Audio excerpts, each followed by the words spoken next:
Welcome to kitchen diaries. ಇವತ್ತು ನಮ್ಮ kitchen ಡೈರಿಲಿ ಹೀರೆಕಾಯಿಂದ ಒಂದು ಪಲ್ಯನ ನಿಮಗೆ ಮಾಡಿ ತೋರಿಸ್ತಾ ಇದ್ದೀನಿ. ಈ ಪಲ್ಯನ ಹೇಗೆ ಮಾಡೋದಂತ ಇವತ್ತಿನ ವಿಡಿಯೋದಲ್ಲಿ ನೋಡೋಣ. ಇದನ್ನು ಸಿಂಪಲ್ಲಾಗಿ ಮನೇಲಿರೋ ವಸ್ತುಗಳನ್ನೇ ಉಪಯೋಗಿಸ್ಕೊಂಡು ತುಂಬ ಸರಳವಾದ ರೀತಿಯಲ್ಲಿ ನಿಮಗೆ ತೋರಿಸ್ಕೊಟ್ಟಿದ್ದೀನಿ. ಇದು ತುಂಬಾ ರುಚಿಯಾಗಿರುತ್ತೆ ಮತ್ತು ಬೇಗನೂ ಆಗುತ್ತೆ. ಈಗ ರೆಸಿಪಿ ನೋಡೋಣ ಹೇಗೆ ಮಾಡೋದಂತ. ಮೊದಲಿಗೆ ನಾನಿಲ್ಲಿ 3ರಿಂದ 4 ಹೀರೆಕಾಯಿನ ತೊಗೊಂಡಿದ್ದೀನಿ. ಇದನ್ನು ಚೆನ್ನಾಗಿ ತೊಳೆದು ಮೇಲಿರೋ ಸಿಪ್ಪೆನೆಲ್ಲ ರಿಮೂವ್ ಮಾಡಿ ಇದನ್ನು ಸಣ್ಣ ಸಣ್ಣದಾಗಿ ಕಟ್ ಮಾಡಿ ತಗೊಳ್ಳೋಣ. ನೋಡಿ, ಸಣ್ಣ ಸಣ್ಣದಾಗಿ ಕಟ್ ಮಾಡಿ ಇಟ್ಕೊಂಡಿದ್ದೀನಿ. ನೋಡಿ, ಈ ಥರ ಈ ಸೈಜಲ್ಲಿ ಕಟ್ ಮಾಡಿ ಇಟ್ಕೊಂಡಿದ್ದೀನಿ ನಾನು. ಈಗ ಸ್ಟವ್ ಮೇಲೆ ಒಂದು ಕಡಾಯಿ ಇಟ್ಕೊಂಡಿದ್ದೀನಿ. ಅದಕ್ಕೆ ಸ್ವಲ್ಪ ಎಣ್ಣೆ ಹಾಕ್ಕೊಳ್ಳೋಣ. ಎಣ್ಣೆ ಚೆನ್ನಾಗಿ ಬಿಸಿ ಆಗಲಿ. ನೋಡಿ, ಎಣ್ಣೆ ಬಿಸಿಯಾಗಿದೆ. ಈಗ ನಾನು ಸ್ವಲ್ಪ ಸಾಸಿವೆನ ಹಾಕ್ಕೊಳ್ತಾ ಇದ್ದೀನಿ. ಸಾಸಿವೆ ಸಿಡಿಲಿ.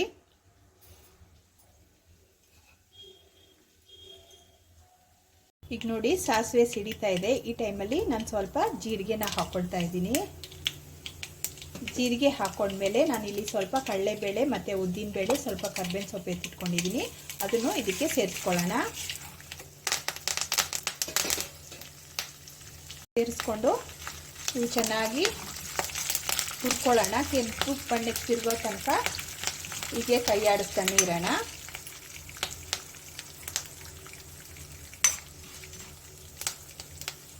ನೋಡಿ, ಇದು ಕಲರ್ ಚೇಂಜ್ ಆಗ್ತಾ ಇದೆ, ಕಾಣಿಸ್ತಿದ್ಯಾ?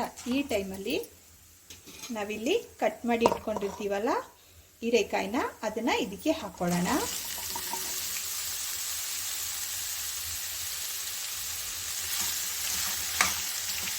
ಹಾಕ್ಕೊಂಡು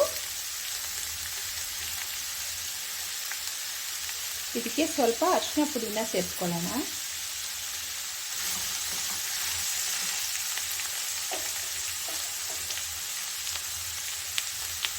ಜೊತೆಗೆ ರುಚಿಗೆ ತಕ್ಕಷ್ಟು ಉಪ್ಪನ್ನು ಹಾಕ್ಕೊಳ್ಳಿ. ಉಪ್ಪು ನಿಮ್ಮ ಟೇಸ್ಟಿಗೆ ತಕ್ಕಂಗೆ ಹೆಚ್ಚು ಕಮ್ಮಿ ಮಾಡ್ಕೋಬೋದು ನೀವು.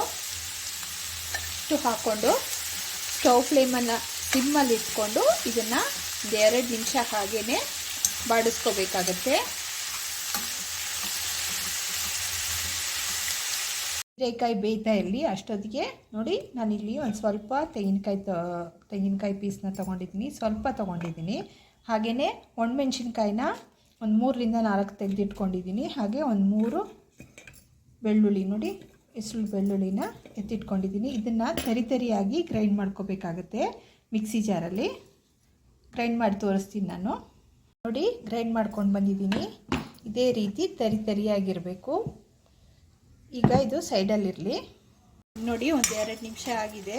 ನಾನು ಇದಕ್ಕೆ ಸ್ವಲ್ಪನೂ ನೀರು ಹಾಕ್ಕೊಂಡಿಲ್ಲ. ನೋಡಿ, ಅದರಲ್ಲಿರೋ ನೀರಲ್ಲೇ ಬೇಯ್ತಾ ಇದೆ. ಈ ನೀರು ಪೂರ್ತಿ ಹಿಂಗಬೇಕು, ಅಲ್ಲಿವರೆಗೂ ಸಿಮ್ಮಲ್ಲಿ ಇಟ್ಕೊಂಡು ಬೇಯಿಸ್ಕೋಬೇಕಾಗತ್ತೆ. ನೋಡಿ, ಒಂದು 2ರಿಂದ 3 ನಿಮಿಷ ಆಗಿದೆ. ನೀರೆಲ್ಲ ಚೆನ್ನಾಗಿ ಹಿಂಗಿದೆ. ನೋಡಿ, ಹಿಂಗಿ ಚೆನ್ನಾಗಿ ಹೀರೆಕಾಯಿ ಚೆನ್ನಾಗಿ ಬೆಂದಿದೆ. ಈ ಟೈಮಲ್ಲಿ ನಾವಿಲ್ಲಿ ಗ್ರೈಂಡ್ ಮಾಡಿ ಇಟ್ಕೊಂಡಿದ್ವಲ್ಲ ತೆಂಗಿನಕಾಯಿನ ತರಿಯಾಗಿ ಅದನ್ನು ಇದಕ್ಕೆ ಸೇರಿಸ್ಕೊಳ್ಳೋಣ. ಸೇರಿಸ್ಕೊಂಡು ಒಂದ್ಸಲ ನೀಟಾಗಿ ಮಿಕ್ಸ್ ಮಾಡಿ ಬಿಡೋಣ.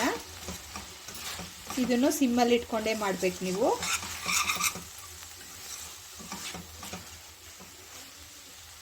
ಚೆನ್ನಾಗಿ ಮಿಕ್ಸ್ ಮಾಡಿಬಿಟ್ಟಿದ್ದೀನಿ.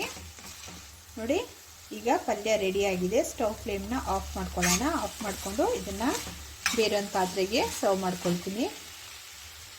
ನೋಡಿ, ಬೇರೆ ಒಂದು ಪಾತ್ರೆಗೆ ಸರ್ವ್ ಮಾಡಿಕೊಂಡೆ. ಇದು ತುಂಬಾ ಟೇಸ್ಟ್ ಆಗಿದೆ, ತುಂಬ ರುಚಿಯಾಗಿರುತ್ತೆ.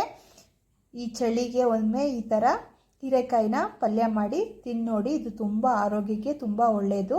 ಇವತ್ತಿನ ರೆಸಿಪಿ ಏನಾದರೂ ನಿಮ್ಗೆ ಇಷ್ಟವಾದರೆ ಲೈಕ್ ಮಾಡಿ, ಶೇರ್ ಮಾಡಿ ಮತ್ತು ಸಬ್ಸ್ಕ್ರೈಬ್ ಮಾಡೋದನ್ನು ಮರಿಬೇಡಿ. ಇದು ಅನ್ನಕ್ಕೆ, ಚಪಾತಿಗೆ, ದೋಸೆಗೆ ಎಲ್ಲದಕ್ಕೂ ಒಂದು ಒಳ್ಳೆ ಸೈಡ್ ಡಿಶ್ಶು. ತಪ್ಪದೇ ಇದನ್ನು ಒಂದ್ಸಲ ನೀವು ಮನೆಯಲ್ಲಿ ಟ್ರೈ ಮಾಡಿ.